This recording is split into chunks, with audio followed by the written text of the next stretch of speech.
ஆண்மைத்தன்மை அதிகரிக்கிறதுக்கும், ரொம்ப நாளா குழந்தை இல்லை அப்படின்றவங்களுக்கும், அதுக்கப்புறம் பாத்தீங்கன்னா ஆண்கள்ல வந்து பாத்தீங்கன்னா உங்களுக்கு விந்தணுகளுடைய எண்ணிக்கை குறைவா இருக்கிறவங்க எடுத்துக்கிறணும். அதே மாதிரி விந்தணுகளுடைய முட்லிட்டின்னு சொல்லுவாங்க, அந்த விந்தணு நீந்தும் தன்மை குறைவா இருந்தாலோ அல்லது விந்தணுகளுடைய எண்ணிக்கை குறைவா இருந்தாலோ குழந்தை பெறது தள்ளி போயிட்டே இருக்கும். அப்ப ஆண்கள் கண்டிப்பா வாரத்துல ஒரு 2 நாட்கள் வந்து இந்த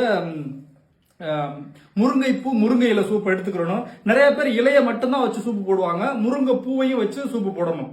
இதான் முருங்கைப்பூ. இதை நல்லா தண்ணியில அலசிக்குங்க.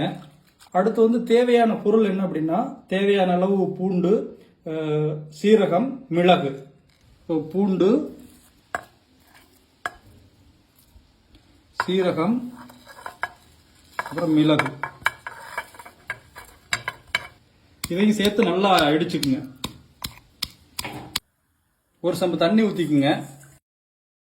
இப்ப பாத்தீங்கன்னா தண்ணி நல்லா கொதிச்சிருச்சு. நம்ம பாத்தீங்கன்னா இந்த இதையெல்லாம் வந்து நச்சு வச்சதை எல்லாத்தையுமே போடுறோம். நார்மலா முருங்கை சூப்பு குடிக்கிறவங்க வந்து உப்பு போடுங்க.